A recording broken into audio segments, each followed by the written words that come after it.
गौ माता को पालना आज की डेट में बहुत मुश्किल है। प्रतिदिन खर्चा आता है और 1, 2, 5 गाय रखता है और उनको लगे भी हमारे अंदर भी सकारात्मकता आ गई है और हम देश के लिए काम करेंगे। शहर के लोग और तमाम दुनिया के लोग सुनेंगे, पर मैं ये जानना चाहता हूँ कि ये तो वो भी संयुक्त परिवार है। व्यापार भी अलग हो सकता है, किचन भी अलग हो सकती है, लेकिन एक साथ इकट्ठे हो जाना बहुत अच्छी बात है कि हमारी जितनी से ज़्यादा जितनी संपत्ति ज़्यादा होगी ये माता पिता का और दादा दादी का ही काम है। सर, आप राजनीतिक विषयों में रुचि नहीं लेते। नमस्कार, मैं हूं शकुन रघुवंशी और आप देख रहे हैं वाइट प्रिंट हिंदी। आज आपका साबका करा रहे हैं एक ऐसी शख्सियत से जिनसे आप इस जीवन के अनेक मोड़ पर रूबरू होते होंगे, लेकिन आज इस रूह के साथ दूसरी रूह की मुलाकात कुछ नए अंदाज में कुछ ऐसी बातें कोशिश करेंगे कि जिनके बारे में आप शायद अब तक परिचित ना हो। कुछ ना कुछ ऐसी बातें जरूर आएंगी जो जीवन में आपको कुछ ना कुछ सिखाएंगी। गीतमाला वही है जो जीवन को सिखाने के लिए, जीवन को सुविचारित करने के लिए आपकी छवि को और गढ़े। ऐसी गढ़ी हुई जीवन शैली वाले व्यक्तित्व को बहुत ज़्यादा समय न लेते हुए आपके उनके बीच में उनका साबका करा रहे हैं, आप स्वागत कर रहे हैं। सर नमस्ते, जय श्री राम। नमस्कार जी, जय श्री राम। कैसे हैं आप? बढ़िया, आपका स्वागत है। आपका समय मिला, ये आज हमारा भी ये दिन बन गया सर। चलिए, ये प्रभु का एक देन है जो आपस में हमारा मिलन हुआ और हम बातचीत करेंगे आगे। बिल्कुल। आप जो है, आप हैं विश्व हिंदू परिषद के केंद्रीय कोषाध्यक्ष, लेकिन ये पद शायद उनके व्यक्तित्व को बताने के लिए पूरी बात नहीं है। बहुत सारे संगठन हैं। हमारे शहर सर फरीदाबाद का एक बहुत बड़ा गौशाला है, श्री गोपाल गौशाला, उसके वे अध्यक्ष हैं। शायद मैं उनसे करेक्ट करवाऊंगा कि शायद आप 12 साल से अध्यक्ष हैं, 15 साल से? 12 साल से। 12 साल से जी।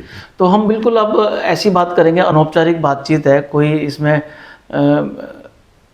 कोई छुपाने वाली बात नहीं होनी चाहिए। नहीं, जीवन में लोगों को आपका वो वाला रूप भी दिखना चाहिए जो एक संजीदा व्यक्ति के रूप में आपको लोग जानते हैं। लेकिन वो भी तो वक्त होगा कि जब स्कूल के समय में आप जाते होंगे, बच्चों के साथ खेलना कूदना मस्ती करते होंगे। तो आप बताइए कि आपकी शिक्षा प्रारंभिक और उच्च शिक्षा कहाँ कहाँ हुई? देखिए, प्रारंभिक शिक्षा मेरी गवर्नमेंट स्कूल था हमारे मंडीडा वाली टाउन में, वहीं पे हुई। 10th तक मैंने 10th वहीं से पास किया। फिर उसके बाद हमारे गुरु नानक कॉलेज था जो कि पंजाब के क्षेत्र में पड़ता था। हमारा टाउन जो है ना जी, 2 हिस्सों में बटा हुआ था, आधा हरियाणा में था, आधा पंजाब में। तो बच्चों के जब होते हैं, शरारती तो होते ही हैं बच्चे, बच्चों जैसे हम भी शरारती थे जी। लेकिन जैसे जैसे आयु बढ़ती गई और लोगों का साथ मिलता गया, लोगों के साथ मिलजुल करके ऐसा जीवन आया कि एक वक्त ऐसा था कि मुझे किसी ने कहा भी, देखिए गुस्से में कुछ नहीं पड़ा हुआ, लेकिन जो प्यार से अगर आप बात करोगे तो इसकी मार 303 जैसी गोली जैसी होगी। प्यार, गुस्से में आप तलवार निकालोगे, बहुत करीब जाना पड़ेगा, लेकिन ये बहुत दूर से चल सकती है। तो ये मेरा सौभाग्य था कि उससे मेरा मन का बदलवाना शुरू हो गया। मतलब शुरुआत हुई मेरे मन में विनम्रता की। पहले एक थोड़ा सा क्या था कि बचपना होता है, तो बचपना में ये था कि जिस क्षेत्र से हम आते थे वो क्षेत्र ऐसा था कि हमारे उग्रवाद को भी हमने देखा था। तो इसको देख करके हम उस तरीके के रिजल्ट ही थी। लेकिन बाद में जब हम व्यापार में आए तो एक विनम्रता का एक नया शुरू हुआ, मतलब शुरुआत हुई। मतलब जैसे आप चाहें तो नाम ना बताना चाहें, लेकिन कोई विद्यार्थी जीवन का साथी था या कोई पंडित पुजारी था या घर का कोई आदमी था? नहीं, उनका नाम था श्री पदम सिंगला जी। वो, हाँ, जब मैं बिजनेस में आया तो वो हमारे बिजनेस के बिजनेस पार्टनर थे। तो उन्होंने मुझे ऐसी शिक्षा दी, उनकी ऐसी मतलब शिक्षा नहीं दी, मतलब मीन्स ऐसे उन्होंने जब भाषा बोली तो मेरे मन को एक बहुत बड़ा सुकून सा मिला और मुझे लगा मुझे कि नहीं, इनकी बात बहुत अच्छी है कि विनम्रता में बहुत कुछ रखा हुआ है। मतलब ये टर्निंग पॉइंट कह सकते हैं? ये टर्निंग पॉइंट था। और मैं मात्र उस टाइम 20.5 साल का था। अच्छा, गुस्से का कोई उदाहरण बताए? कोई गुस्सा? गुस्से के तो बहुत उदाहरण हैं। गुस्से के तो बहुत उदाहरण हैं कि जब आतंकवाद था तो आतंकवादियों के यहाँ से बहुत कुछ धमकियाँ आती थी, तो हम कहते थे जी कोई बात नहीं, आप भी हैं तो हम भी हैं। मतलब हमने अपने आप को कभी ऐसा नहीं सोचा था कि हम कभी डर के काम करेंगे। हम निस्वार्थ काम करते थे, बिना डरे हुए काम करते थे। हमने कभी अपना कोई टूर प्रोग्राम, मेरे पिताजी ने भी कोई टूर प्रोग्राम कैंसिल नहीं किया था, हमेशा चलते रहते थे, लगातार निरंतर चलते रहते थे। हमने ना ही कोई FIR, किसी धमकी की FIR दर्ज कराई थी पूरे जीवन में। लेकिन ये बात क्या सही है कि आप लोगों को जैसे आप व्यापार में थे, आप वैसे कम्युनिटी से आते हैं, तो आपको सॉफ्ट टारगेट समझते होंगे वो लोग, कुछ पैसा वैसा मांगते होंगे? हाँ जी, ऑब्वियसली ये तो उनका मेन मुद्दा ही यही था कि हमें जितने धनवान लोग हैं उनसे पैसा मिले। देखिए 3 लोग उन्होंने सर्वप्रथम हिट लिस्ट में रखे हुए थे, भट्ठे वाले, पेट्रोल पंप और कंस्ट्रक्शन वाले ठेकेदार जिनको बोलते थे। जी। 3 लोगों के पास उनके धमकियां जाती रहती थी और आर्थिक ही रूप से उनको चाहिए था मतलब। फिर आप फरीदाबाद कैसे आना हुआ? फरीदाबाद तो हमारा क्या था कि हमारे पिताजी का एक ध्येय था कि हमारे बच्चे, आने वाली जनरेशन अच्छे स्कूल में पढ़ें, अच्छी एजुकेशन मिले, अच्छे शहर में रहें। तो उस तरीके से हमने फरीदाबाद को चूज़ किया कि फरीदाबाद एक अच्छा शहर है, अप ग्रोइंग है, अपकमिंग है, तो इसमें रहेंगे, वातावरण भी अच्छा रहेगा, और इसलिए फरीदाबाद में हम 83 में आ गए थे। लेकिन आप एक बात सच बताइए कि क्या फरीदाबाद उतना ग्रो कर पाया जितना आप लोग सोचते थे, या ये थोड़ा पिछड़ा है?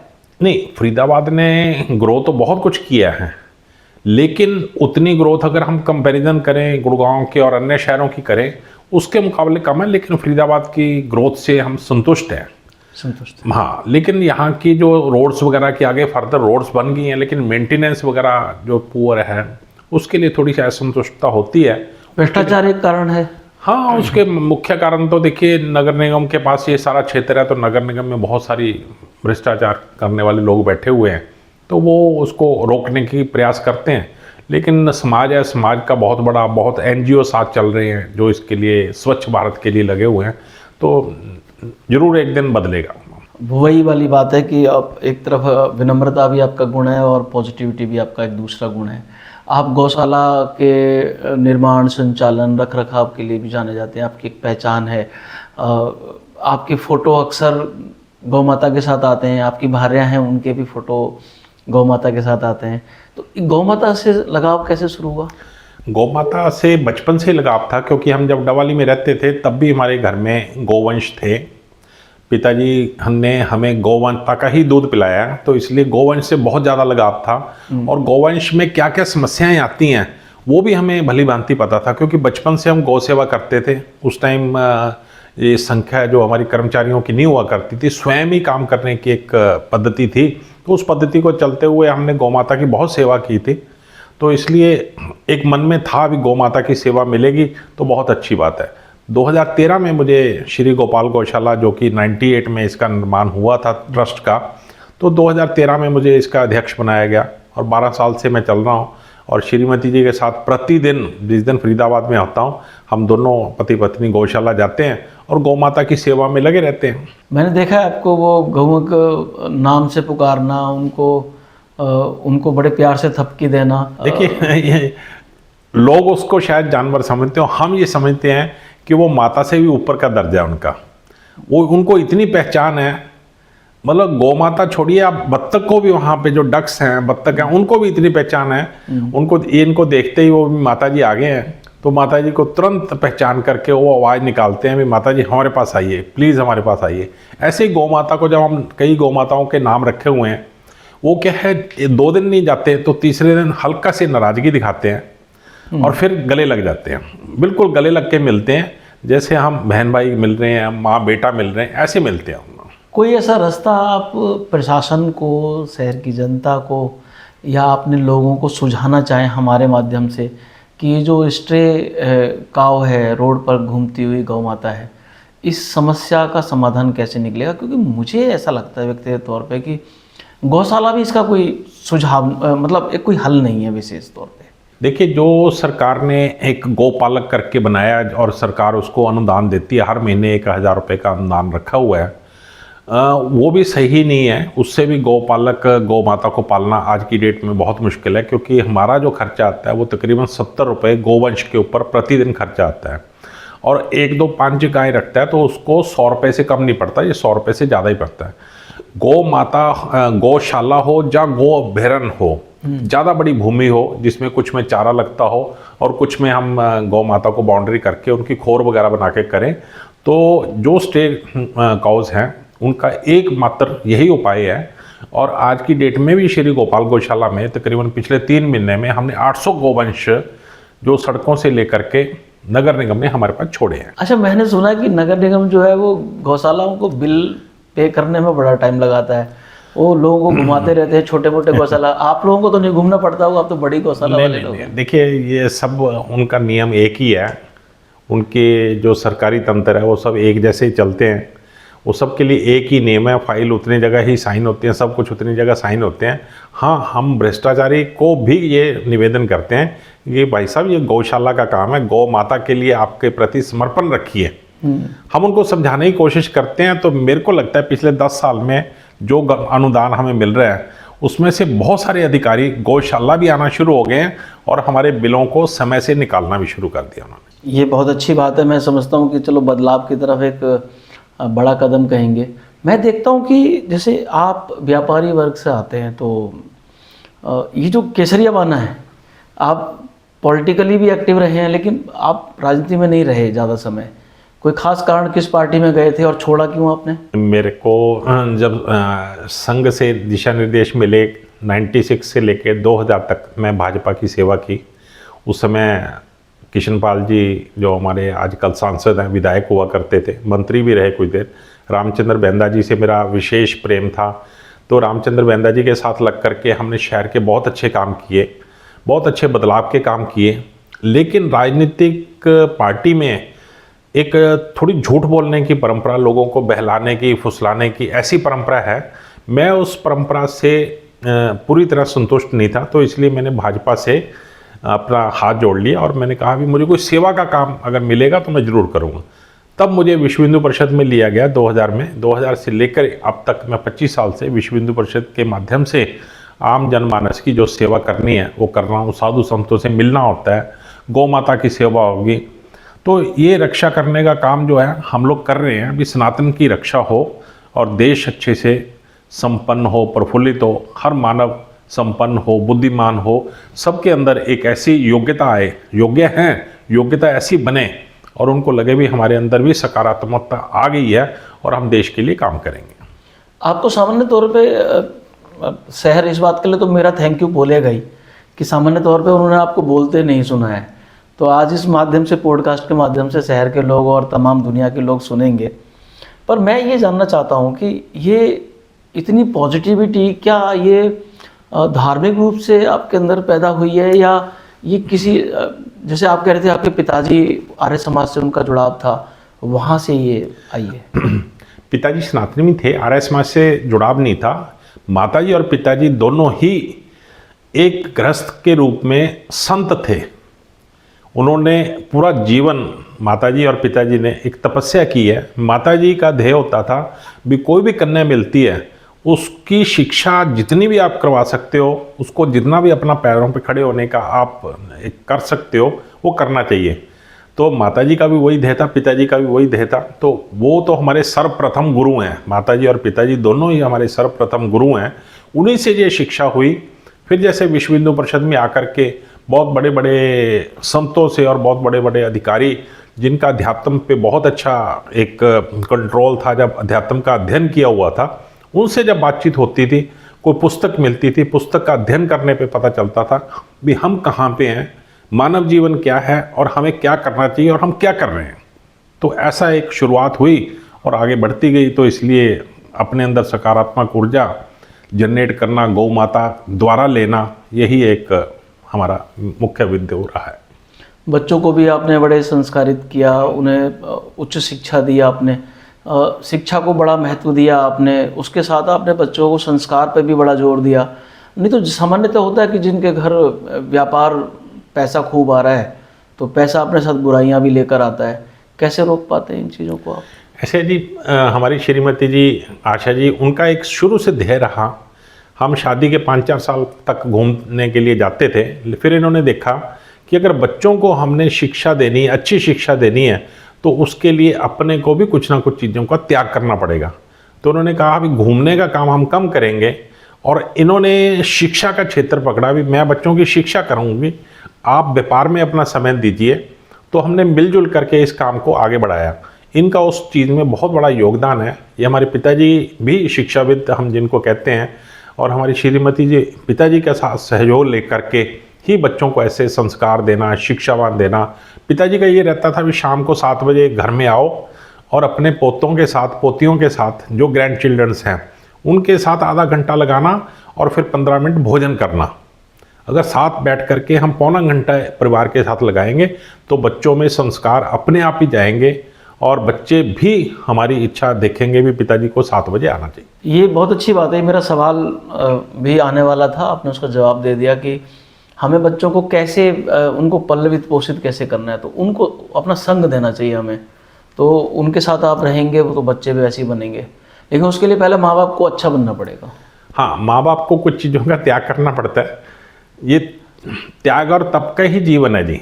मानव जीवन जो मिला है इसमें आनंद लेना, त्याग और तप के माध्यम से अगर हम आनंद लेंगे तो उसका आनंद भी वो सुपर आनंद बन जाएगा।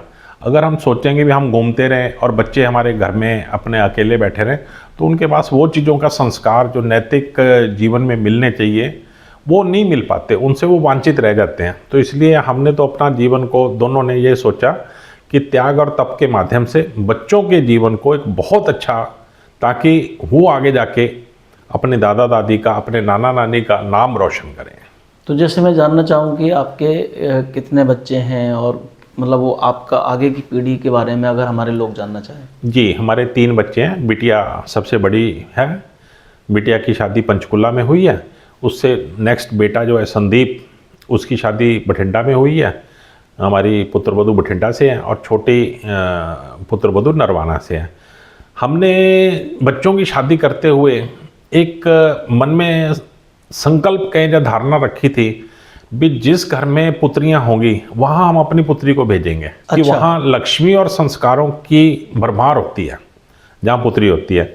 तो जब मुझे किसी ने बताया भी जिनके घर में आप देखने जा रहे हैं उनके तो 2 पुत्री हैं, तो मैंने तुरंत ही हाँ कर दी थी भी हमारी तरफ से हाँ है, आप आगे बेटे वालों से हम बातचीत करेंगे जैसी उनकी इच्छा होगी। तो प्रभु ने एक ही जगह बच्ची दिखाई और वहीं पे ही बात बन गई और उनका परिवार बड़ा फल फूल रहा है बिटिया के साथ में। ये तो आपने उस बात को आगे बढ़ाया ना कि लोग कहते हैं कि भगवान किस्मत वालों को बेटियां देता है। बिल्कुल, किस्मत वालों को बेटियां देता है, और जो बेटियां हमारे घर भी आई हैं वो भी लक्ष्मी स्वरूप हैं, उनमें भी कोई कमी नहीं है। वो भी हमारा एक मानना था कि अगर जॉइंट फैमिली से बच्चियां आएंगी, बड़े परिवारों से बच्चियां आएंगी, तो हमने दोनों परिवारों का ही ऐसा लिया कि परिवारों में जॉइंट फैमिलीज़ में बच्चे रहे हैं और दोनों पुत्रवधू बहुत ही एक शालीन उसमें रहती हैं, बहुत अच्छे से रहती हैं और बहुत अच्छी संस्कारी हैं। ये आप निजी शौक को कैसे नियंत्रित करते हैं? आप कहीं जाते हैं तो अपना भोजन भी साथ लेकर जाते हैं और बहुत ज़्यादा आपके निजी शौक नहीं है, ये इसका नियंत्रण का तरीका बताइए, क्योंकि अभी मैक्सिमम जगह पे जो है वो अनियंत्रित शौक की वजह से परिवार टूट रहे हैं। देखिए, आपने देखा होगा कि हमारे यहाँ पे सात्विक भोजन किसको बोला जाता है भी, जो गृहिणी द्वारा बनाया गया हो और स्वयं उसको ग्रहण किया गया हो। तो हम घर से भोजन लेके जाते हैं, वो सात्विक भोजन होता है, उसमें तामसिकता का कोई कारण ही नहीं मिलता। तो इसलिए सात्विक जब भोजन करते हैं तो ऐसी इच्छाओं का ऊपर आना पनपता ही नहीं है, वहीं अपने आप ही दब जाती हैं। हमें दबाने की उसके लिए कोई प्रयास ही नहीं करना पड़ता। भोजन के माध्यम से ही हमें बहुत कुछ ऐसा मिल जाता है कि हम उसके लिए अपने आप को तैयार कर सकते हैं भी समाज में एक सेवा करो, समाज ही सब कुछ है। हम तो मात्र 4 दिन के लिए यहाँ पे आए हैं और समाज के जो काम करके जाएंगे वही उत्तम काम है। अच्छा, होता क्या है सर, हम मतलब विभिन्न डिनोमिनेशंस पे लोगों के साथ मिलते हैं, लोग कुछ हैं वो बताते हैं कुछ और मेरा इस पर बड़ा विश्वास है कि जो व्यक्ति अपने जीवन में जिस बात को धारण नहीं करता, अगर वो उस बात को भाषण में कर रहा है तो उसकी बात का कोई असर सामने वाले पे नहीं पड़ेगा। और मैं देखता हूँ कि आप मतलब राम जी की कृपा है, आप समर्थ और सक्षम लोग हैं, उसके बावजूद आप लोग ऐसे करते हैं। तो आपके दोस्त, साथी, व्यापार के साथी, संगठन के साथी तो टोकते होंगे कि भाई, लेकिन उन चीज़ों का हमारे पे असर नहीं होता, क्योंकि हमने अपने मन में धारण किया होगा कि श्रेष्ठ जनों का एक भी क्षण अन्न देव का एक भी कण, व्यर्थ कभी ना जाएगा तो घर घर मंगल आएगा, हर घर आनंद आएगा। श्रेष्ठ जन, जो बुद्धिमान लोग हैं, अगर वो अपनी सोच को सकारात्मक तरीके से लगाते हैं तो सभी का मनोबल भी बढ़ेगा, सभी के अंदर सकारात्मकता आएगी और भोजन का एक भी कण अगर व्यर्थ नहीं जाएगा तो हर मानव को भोजन मिलेगा। हमारे देश में बहुत ही भोजन के भंडार हैं, लेकिन व्यर्थ होने का इससे बचाने के लिए ये हमारा संकल्प है। ठीक है सर, ये भी बहुत अच्छी बात है कि इन दिनों अभी क्या है ना, शादियों का सीज़न चल रहा है, तो बहुत सारे लोग कह रहे हैं कि जब आप शादी में जाते हैं थाली भर लेते हैं और बहुत सारा अनाज छोड़कर चले जाते हैं। शायद उन लोगों को कुछ सीख मिले इस बात से कि भाई उतना ही लें थाली में जो ना जाए नाली में।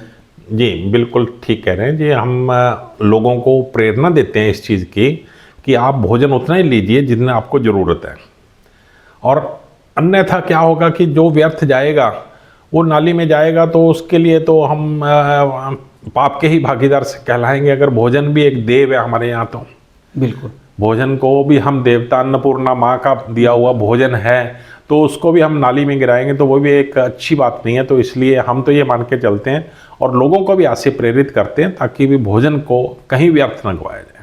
सर मेरी नज़र ना लगे वैसे तो आपकी भार्या, मतलब मैं तो उनको मतलब माँ ही कह रहा हूँ। इतना प्रेम परस्पर आपके बीच में, एक दूसरे का सहयोग है।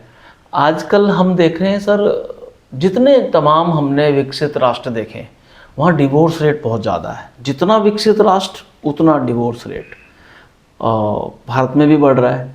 पति पत्नी के बीच में ये स्थितियाँ यहाँ तक ना जाएं, उसके लिए कोई सुझाव दे सकता है?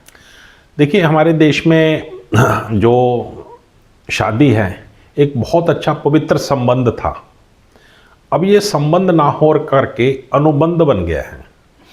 यहाँ पे समस्या आती है, वो एक आपस में एक डील करते हैं। ये डील नहीं है, ये ऊपर से देवों द्वारा बनाया गया संबंध है। इसको तभी तो कहते हैं 7 जन्मों तक।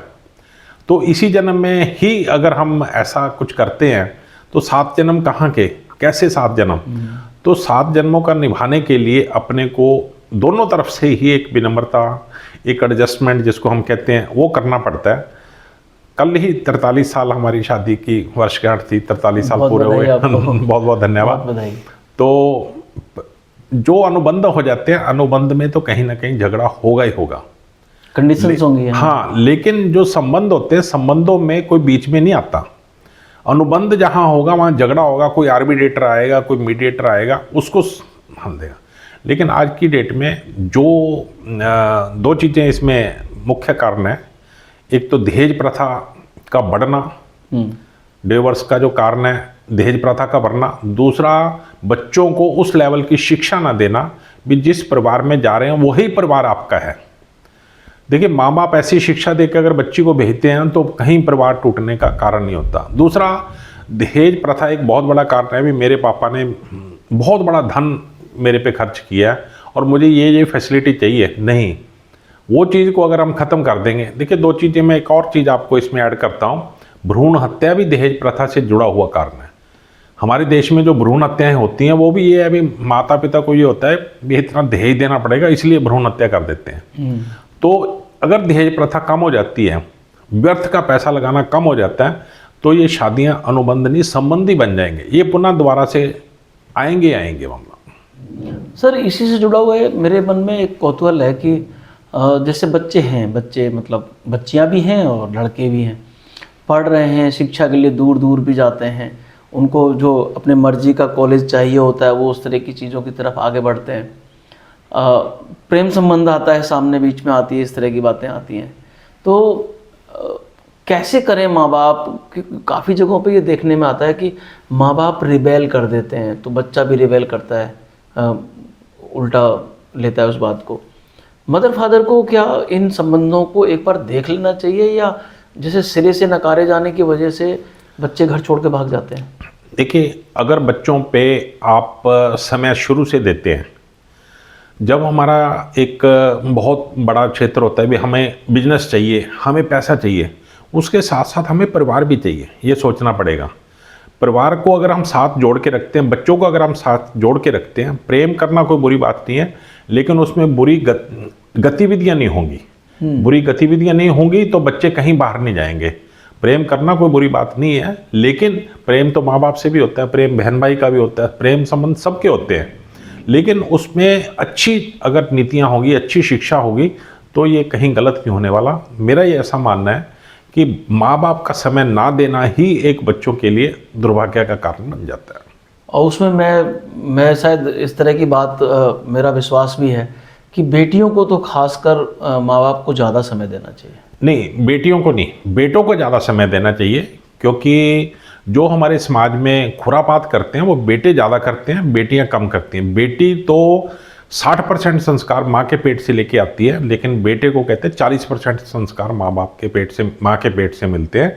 वो 60% बाहर से ग्रहण करता है, बच्ची को 40% ही ग्रहण करने होते हैं समाज से। तो बच्चियाँ ज़्यादा, जो बेटियाँ होती हैं वो ज़्यादा सक्षम होती हैं हर चीज़ को समझने के लिए। आपने आजकल बहुत चल रहा है, व्हाट्सएप पे भी चल रहा है कि बेटियां तो माँ बाप की पूरे जीवन तक साथ देती हैं, बेटा तो शादी के कितने साल बाद साथ देता है, वो एक लिमिटेड चीज़ है। तो इसलिए बेटियों को संस्कार देने की जगह बेटों को संस्कार देना भी उससे ज़्यादा जरूरी है। बेटों को संभालना बिल्कुल बहुत जरूरी है। और सर इसमें जैसे हम अगर देखें कि एकल परिवार और जो हम कहते हैं कि एक संयुक्त परिवार की बात थी, उसकी कमी कहाँ पर देखी जाती है? संयुक्त परिवारों में मुझे भी याद है कि चाचा ताऊ का भी डर रहता था। अब तो ये पता है कि पापा हैं और पापा का टाइम फिक्स है, इतने बजे आएंगे, उससे पहले कुछ भी बदमाशी कर लो। हाँ, संयुक्त परिवार क्या है कि अपनी अपनी जिम्मेवारियों से दूर हटना। अगर चाचा ताऊ अलग भी रहते हैं, अलग मकान में रहते हैं, या 2 घर छोड़ करके भी रहते हैं, अगर वो अपनी जिम्मेवारी पे रहते हैं, ये मेरे भाई का बेटा है या मेरी बहन का बेटा है, अगर उस जिम्मेवारी पे रहते हैं तो बच्चे कहीं पे भी गलत काम नहीं करते। और संयुक्त परिवार किसको कहेंगे?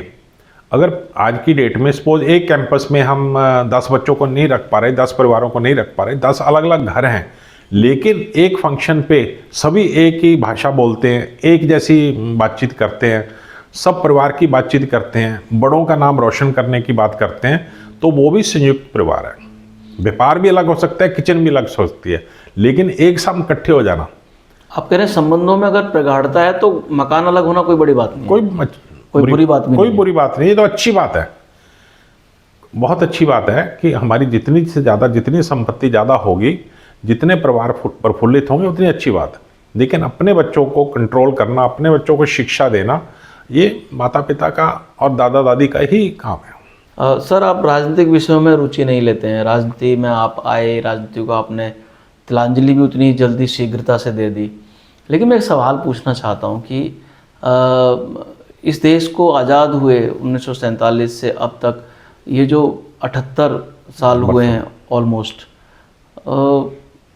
ये वाली रिजीम जो बीजेपी की सरकार है, जिसमें प्रधानमंत्री नरेंद्र मोदी सत्ता को केंद्र में है, क्या बदलाव सकारात्मक नकारात्मक आप देखते हैं? देखिए, जब संघ की स्थापना हुई थी 1925 में, तब डॉक्टर हेडगेवार जी का यही कहना था कि हमें देश में जो बदलाव आएंगे वो सत्ता के माध्यम से ही आएंगे। हमें चाहे 100 साल लग जाएं, हमने कहीं पे भी अपनी महत्वाकांक्षा ना रखते हुए संगठन को इस तरीके से बढ़ाना है कि वहाँ पे अच्छे स्वयंसेवक हों, वही अच्छे स्वयंसेवक हमारे आगे जाकर के राजनीति में जाएं और अच्छा काम करें। तो श्रीमान नरेंद्र मोदी जी स्वयं प्रचारक रहे हैं, प्रचारक जीवन से फिर ये राजनीति में आए हैं, तो इनका एक बहुत बड़ा योगदान है देश को आगे बढ़ाने के लिए। आज विदेशों में भी भारत का जो नाम है एक उच्चतम श्रेणी से आता है, हमारे प्रधानमंत्री जी का जो नाम उच्चतम श्रेणी से आता है, तो हम भारतीयों का एक गर्व से सीना अच्छा तन जाता है कि हम भारतीय हैं। कुछ साल पहले तक ऐसे लगता था कि शायद हमें ये गर्व नहीं महसूस होता था, डर लगता था। विदेशों की यात्रा भी करते हैं, पहले भी करते थे, अब भी करते हैं, बहुत सारी जगह जा कर के। अब भी जब लोग अंग्रेज़ लोग नमस्ते जी कहते हैं तो हमें एक लगता है कि हम भारतीय हैं, तो इसका हमें बहुत अच्छा गर्व है। मैं एक अंतिम प्रश्न ले रहा हूँ सर, आपके बैक में नेपथ्य में मैं देख रहा हूँ अयोध्या धाम जी के श्री राम मंदिर जी का एक प्रारूप है, और ये एक ऐसा सपना था बहुसंख्यक हिंदुओं का, और न्यूट्रल, जो अन्य धर्मों में जो न्यूट्रल लोग हैं, मेरी भी काफ़ी लोगों से बात हुई, वो भी चाहते थे कि बने, जब इतने लोगों की आस्था का विषय है।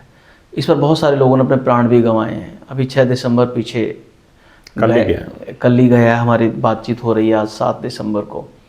तो हमने उन हुतात्माओं को भी याद किया है जिन्होंने अपने प्राण उसमें न्यौछावर किए हैं। सर कैसा लगता है? और आप तो वहाँ पर पूरी व्यवस्था में आप थे कहीं ना कहीं उसके निर्माण में। देखिए 500 साल तक जो हिंदू समाज का संघर्ष है वही रंग लाया है। पूरे हिंदू समाज ने इसके लिए संघर्ष किया। 1947 में जब हमारा देश आज़ाद हुआ था, वो धर्म के उस पर आज़ाद हुआ था, तो उसके बाद विरोध करने वाले कम हो गए थे, लेकिन कुछ राजनीतिक महत्वाकांक्षा को देखते हुए इसका विरोध चलता रहा।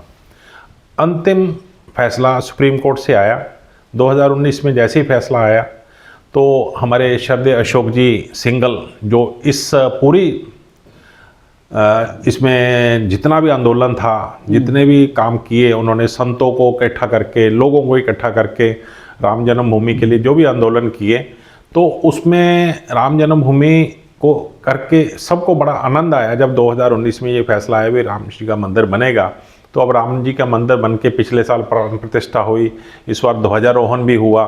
हमें भी उसमें ध्वजारोहण में और प्राण प्रतिष्ठा में एक वहाँ पे रहने का, राम जी का आशीर्वाद लेने का सौभाग्य प्राप्त हुआ। हम दोनों पति पत्नी गए और बड़ा अच्छा लगा। और हिंदू समाज को एक बहुत बड़ी एक जागृति आई है कि हमारे देश में हर चीज़ संभव है, हर चीज़ संभव है अगर हम इकट्ठे रहते हैं, हम जाति बिरादरी में ना बट करके एक साथ रहते हैं, तो हमें ये आनंद के पल और आगे बढ़ेंगे, कम नहीं होंगे कभी भी। तो ऐसी हमारी सोच है। बहुत सुंदर, अच्छी बात कही है। और यहाँ पर एक 3 शब्दों का वाक्य है, संघे शक्ति कलयुगे। इस कलयुग में संगठन को ही सबसे बड़ी शक्ति कहा गया है। खुद बड़े एक अच्छे संगठनकर्ता को आप लोग सुन रहे थे। आप लोगों के इस बारे में क्या विचार है, आप लोग कैसा सोचते हैं, कमेंट बॉक्स में बताइएगा, मेरे इनबॉक्स में आके बताइएगा। मैं हूं शकुन रघुवंशी, आप देख रहे थे वाइट प्रिंट। सर आपने हमसे बात की, बहुत बहुत शुक्रिया। जय श्री राम। जय श्री राम, जय श्री राम, बहुत बहुत धन्यवाद।